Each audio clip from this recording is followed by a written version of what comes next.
בוקר טוב לנשיאת אוניברסיטת בן גוריון בנגב, פרופסור רבקה כרמי. בוקר טוב ירון. את עסוקה הבוקר? קצת לא הרבה יותר מהרגיל למען האמת. הבוקר בתוכנית שלפנינו סדר יום שוחח עמיקם רוטמן עם איש תנועת אם תרצו, שעכשיו מעלה למוקד את האוניברסיטה שבראשה את עומדת, את ארז תדמור, ראש מחלקת מדיניות והסברה בתנועת אם תרצו, וזה מה שהיה לו לומר על האוניברסיטה שאת הנשיאה שלה. אנחנו מקבלים כבר תקופה ארוכה הרבה תלונות מצד סטודנטים על הטיה אנטי-ציונית חריפה במחלקה לפוליטיקה וממשל באוניברסיטת בן גוריון. אנחנו מקבלים פניות של סטודנטים שמרגישים שסותמים להם את הפה, שמלמדים אותם שמלחמת השחרור זה נכבה ושאנחנו קולוניאליסטים וכובשים ומדינת אפרטהייד, ושמלמדים רק את הגישה הזו ולא שום גישה אחרת. גילינו ש8 מתוך 11 חברי הסגל הקבוע חתומים על עצומות שמאל רדיקליות, תמיכה בסרבנות שירות, קריאה לחרם בינלאומי על ישראל, דוגמת ניר גורדון, ראש המחלקה. אנחנו ננצל את מלוא חופש הביטוי ואת זכות המחאה שיש לנו על מנת להביא לידיעת ציבור הסטודנטים ולהביא לידיעת התורמים של האוניברסיטה, שאנחנו בקשר עם חלקם שהם אנשים ציוניים טובים, להביא לידיעתם תמונת המצב האמיתית, למי הם נותנים את כספם, ולקרוא להם להפקיד את הכספים בחשבון נאמנות, שבו יחזקו הכספים שיועדו לאוניברסיטת בן גוריון, עד אשר המצב יתוקן. דברים של ארז תדמור מתנועת אם תרצו. תכף לדבר פרופסור כרמי על האיום הלא מוסווה בדברים שלו, אבל אולי המחלקה הזו הפכה תחת נשיאותך ובלי שהרגעת לחממה של שמאל רדיקלי אנטי-ציוני. אולי יש דברים בגו. תראה, אני לא רוצה בכלל להתייחס לסוג הדיבורים חסרי השחר הללו, והחבר'ה האלה משתכללים מרעיון לרעיון, כן? סטודנטים מתלוננים, סטודנטים פונים אליהם. אתה יודע, אני מציעה להיכנס לתוך המחלקה ולשאול אולי את שני עורכי עיתון המחלקה, ששניהם מאם תרצו, וגם בוגרים שנמצאים פה ושם, מה הם חושבים בדיוק על המחלקה, מה הם חושבים על הפלורליזם שלה, מה הם חושבים אפילו אישית על ניב גורדון. אז אני ממש לא מתרגשת. יש פה בצורה של עבודה, אתה יודע, מהסוג הכי פופוליסטי, וכדי שאני לא מרגישה את עצמי גם מוכנה וגם מעוניינת להגיב אליו. אבל מצד שני, הרי לא יכול להיות שאנשי תנועת אם תרצו קמו בוקר אחד ואמרו על איזה אוניברסיטה נתנפל הבוקר? הנה אוניברסיטת בן גוריון, הפרופסור רבקה כרמי, אפשר להתנפל עליה ולהעלות את האוניברסיטה הזו על המוקד. הרי לא היה, לעתים אין, הדברים האלה נעשים כשמשהו בכל זאת מטריד, לפחות התנועה הזו, גם אם את מתנגדת לה. אני לא מתנגדת לה, אני מתנגדת לצורת העבודה שלה, לזה אני מתנגדת. אבל הם לא בוראים יש מאין. בסדר, אז מה? אז לפני שנה הייתה התבטאות של ניב גורדון בעניין אחרים, וזה בעצם עורר והעלה את כל הנושא. בואו נסיג את דברים לעיניים, כמו שנאמר. לפני כן היו דיבורים פה ושם, אבל שום דבר לא היה מאוד קריטי. השאלה אם את לא ממיתה בערך הדברים האלה. אתה יודע, פה ושם, כשפרופסור באוניברסיטת בן גוריון קורא להחרים את מדינת ישראל, חרם תרבותי, כלכלי ופוליטי. ירון, לרגע לא המעטתי בחשיבות העניין הזה. אני יצאתי חוצץ נגדו. אני אמרתי בכל מקום שאפשר לומר שאני מתנגדת בתוקף, שאני עד כדי כך אני דיברתי בביטוי כמו מתאבת את צורת הביטוי הזה. אני נגד חרם באשר הוא בכל מקום. למה לא פיתרת אותו? כולם שמעו אותי. למה לא פיתרת אותו? ומה אתה אומר? למה לא פיתרתי? אולי לך יש תשובה? אני שואל.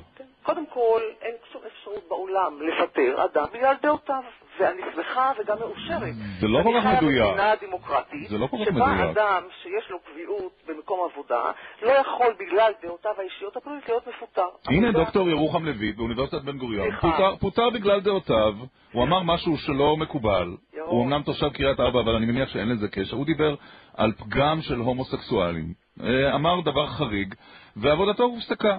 אז כשרוצים אפשר. ירון. כן. בניגוד לארגון אם תרצו, אני חושבת שאתה לא מתעלם מעובדות, נכון? והיית רוצה לשמוע אותם. ולכן את כאן.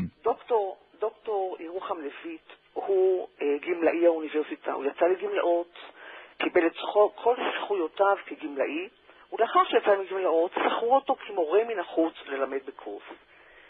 דוקטור ירוחם לויט לימד בקורס, העלה נושא קונטרוברסיאלי, דן בו בכיתה, וגרם להרגשה, תחושה של הטרדה מינית בקרב סטודנטיות. זו הייתה הנקודה. אמר אמירות שהן מעבר לגבול ההטרדה המינית. עכשיו, העובדות האלה... פרופסור גורדון אמר אמירות שהן מעבר לגבול אולי... הוא לא פוטר, סליחה, הוא לא פוטר, אתה הפסקת אותי באמצע. כן. החוזה שלו הסתיים, הוא קיבל את שכרו עד יום האחרון של החוזה, והחוזה הזה לא יחודש, זה הכל. הוא לא פוטר, הוא לא הוצא, אתה מבין, אלה העובדות. הוא לא עובד קבוע של האקדמיה, של האוניברסיטה, הוא כבר אין שום דמיון כלשהו בין שני המקרים. מלבד עניין אחד. כן.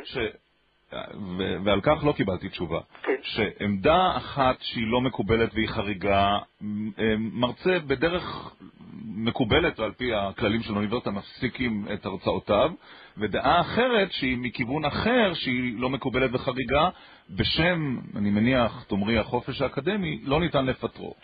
ירון, אותך אני מכירה אישית, ואני מכירה אותך באמת בתור אדם מאוד מאוד נבון, פתוח ומשכיל. כן. לא יהיה מצב שבו ישבו סטודנטיות בכיתה באוניברסיטת בן-גוריון בנגב ויחושו תחושה קשה של הטרדה מינית.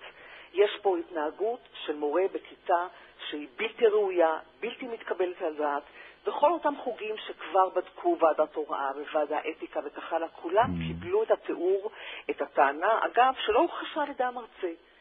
זה שונה לחלוטין מאשר חבר סגל שמביע דעתו מחוץ למקום העבודה, מחוץ לשעות העבודה, פעיל בארגונים כאלה ואחרים. זה מאוד מוזר, כי אנחנו פה מה? סותמים פיות? אנחנו פה נגד חופש ביטוי? כן, אתה מדבר על חופש ביטוי, לא על חופש האקדמיה. רק אני רוצה לסגור את העניין של דוקטור לויט. אני קראתי קטע מתוך הדברים של מנהל בית הספר לרוקחות, פרופסור אגבריה, שלא הזכיר בכלל את העניין הזה של הטרדה. הוא כתב כך: השמעת דעות אישיות שנמצאו כפוגעות אישית בחלק מהסטודנטים, אין לה מקום בהרצאות במסגרת בית הספר לרוקחות, אומר פרופסור אגבריה, ולא אומר מילה אחת על סטודנטיות שחשו שהן מאוימות. הוא מדבר רק על דעותיו האישיות בלבד של דוקטור לויט. אבל אתה ראית פרסום אחד, והיו עוד 50 פרסומים אחרים שפרטו את הנושא הזה. הוא לא רצה לגעת בזה, הוא היה מאוד מאוד כללי, לא רצה להוציא את הנושאים לפרטיהם בגלל צנעת הבן אדם וכך הלאה. אחרי שהבנו שמישהו הוריד כפפות, הורדנו גם אנחנו. הבנתי. עכשיו דיברת פרופסור כרמי על חופש אקדמי, וארץ אדמו"ר, שאותו הזכרתי קודם מתנועת אם תרצו, תיאר לעצמו שזאת תהיה ההתייחסות, והוא אמר משפט אחד גם בעניין הזה, בתוכנית סדר יום לפנינו. חופש אקדמי אינו אנרכיה, ותחת הסיסמה הזו של חופש אקדמי אי אפשר לבצע דברים שהם ההפך מחופש אקדמי, הם דיכוי אקדמי, והם הופכים מחלקות שלמות במחלקה לפוליטיקה באוניברסיטאות בישראל, ובראש ובראשונה במחלקה הזו למוקד של הסתה ותעמולה אנטי-ישראלית. זה מה שהוא אמר, את רוצה להתייחס? אני לא רוצה להתייחס למה שהוא אומר. אני ביקשתי ממך לא להתעמת, משום שאני מתייחסת למי שאני חושבת שראוי להתייחס. אני חושבת שיש כאן גישה פופוליסטית, יש כאן צורה של התייחסות הפחדתית, מאיימת, בוטה, שאני חושבת שאני לפחות לא רוצה להתעמת איתה. אני אומרת, חופש אקדמי באמת לא מקדש הכל. וכשאני דיברתי על חופש, על הנושא של חופש ביטוי, דיברתי על חופש ביטוי בכלל. יש גבולות גם לחופש האקדמי, למרות שכל אחד מפרש אותם בצורה טיפה שונה. דוקטור גורדון נמצא בתוך הגבולות האלה לטעמך. אני לא רוצה גם בקריאה לחרם, אני חושבת שלא, אבל יש אנשים כאלה שחושבים שכן, לא רק אנשים, אלא גם ארגונים וגם ארגונים בארצות הברית וכך הלאה. אבל דעתי האישית פה היא לא רלוונטית. כן, דעתי האישית היא שזה... חשובה, את עומדת בראש המוסד האקדמי הזה. כן, אבל אני מנהלת אותו בתור נשיאה, לא בתור בן אדם פרטי. וכמו שדעתו של ניב גורדון לא מייצגת את דעת האוניברסיטה, מה זה דעת האוניברסיטה? האוניברסיטה זה מושג פלורליסטי, יש בו הרבה מאוד דעות, כאלה ואחרות, בנושאים שונים, בוודאי גם בנושאים פוליטיים. מה אתה בדיוק מצפה? שאנחנו נתחיל לעקוב אחרי חברי סגל ואחרי הפעילויות הפוליטיות שלנו, נעשה ניטור מדי זמן של העמדות ובהתאם זה נתנהל? אתה רואה מצב שבו אנחנו ניכנס לתוך איזה מהלך כל כך בעייתי וחשוך כזה? אבל את יודעת, הימין מרגיש שיש בעיה באקדמיה, ואני רוצה שנדבר תכף מעבר לאוניברסיטת בן-גוריון, נשמע עדכון בחדר החדשות, כי השעה היא 10:30, ומיד נמשיך בשיחתנו, פרופסור רבקה כרמי, נשיאת אוניברסיטת בן-גוריון על הקו. ולגבי התחושה של הימין לגבי האקדמיה במדינת ישראל, הנה מסרון שכותב לנו מאזין בשם אריה, ואני אקריא לך אותו. נשבר כבר מהצדקנות של פרופסור כרמי וחבריה. הבולשביזם המפאיניקי השורר באקדמיה ידוע לכל.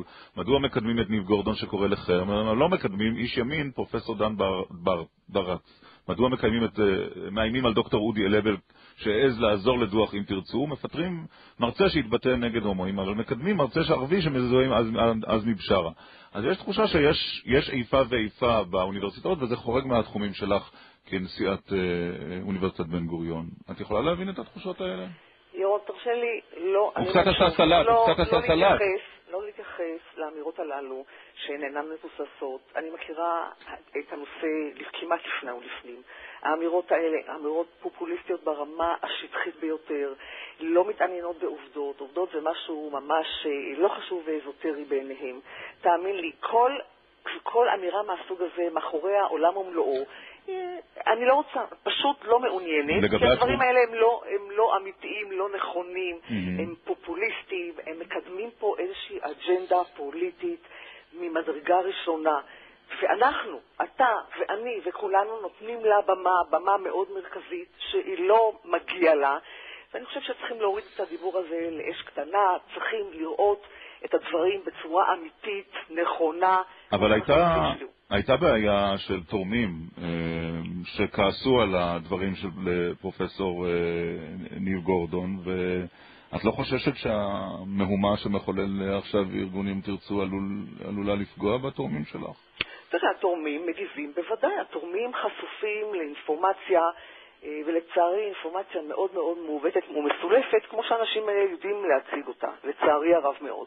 אבל הם פונים אלינו, אנחנו חוזרים אליהם בהסברים מאוד מפורטים. התורמים שלנו הם אנשים לבונים, מסורים, ציונים רציניים, אוהבים את האוניברסיטה, מכירים את ההישגים שלה, יודעים מה היה קורה כאן בדרום הארץ אלמלא האוניברסיטה שלנו, יודעים בדיוק מה מניע את רוב החוקרים הצעירים שלנו, היוצאים מן הכלל, להגיע לכאן מכל המקומות האחרים בעולם. בדיוק העניין הציוני. בדיוק המפעל הציוני. כותב כאן מאזין בשם ארי שלפני שנה, קצת פחות משנה, נפגשת עם תורמים בברלי הילס בלוס אנג'לס, בשל האיום הממשי מאוד של מקצת התורמים הגדולים להקפיא את התרומות עד שיתברר עניינו של ניב גורדון, ואחר כך הוא כתב מאמר בלוס אנג'לס טיימס, ואת השבת במאמר משלך בעיתון אמריקני. באותו עיתון. בלוס אנג'לס טיימס. זאת אומרת שהתורמים כן חושבים אם להמשיך ולתרום בעקבות הדברים של ניב גורדון. הדורמים ניזונים מהאינפורמציה. הם לא יודעים במי המדובר. הם לא יודעים שמדובר בגוף קיקיוני, שאין לו שום משמעות אמיתית. אני אומרת שוב שהמטרה שלו אג'נדות מאוד מאוד בעייתיות. לא, אבל אולי הם מודאגים מהדברים של ניב גורדון ולא רוח מהארגון הזה. ולכן, כאשר הם קיבלו את התגובה שלי, וכאשר קיבלו את ההסברים שלי, האנשים, התורמים, כולם התגייסו כאיש אחד. הם יודעים בדיוק שלהפסיק תרומות לאוניברסיטה זה, איך אומרים, לחתוך את האף ולשמור בשביל לדפוק את הפרצוף. הם יודעים שהאוניברסיטה הזאת היא קריטית לעתידה של מדינת ישראל, משום שבלעדיה אין דרום למדינה הזאת. הם אוהבים אותה, הם מעריכים אותה. אתה יודע, הדברים האלה באים והולכים, הגלים האלה קיימים כבר שנים, כל הזמן הלוך ושוב, ואנחנו אוניברסיטה כל כך חזקה, מוצלחת, הישגים יוצאים מן הכלל, עם אוסף של תורמים שאוהבים אותנו בצורה בלתי רגילה. הם מבינים שהמדובר באוניברסיטה פלורליסטית, הם מבינים שיש דעות לכאן ולכאן, והם יודעים גם לקבל בפרופורציה את כל הביקורות האלה שבאות מכיוון פוליטי מאוד מאוד מוגדר ומאוד קיצוני, מאוד קיצוני. אני מאוד מודה לך, פרופסור רבקה כרמי.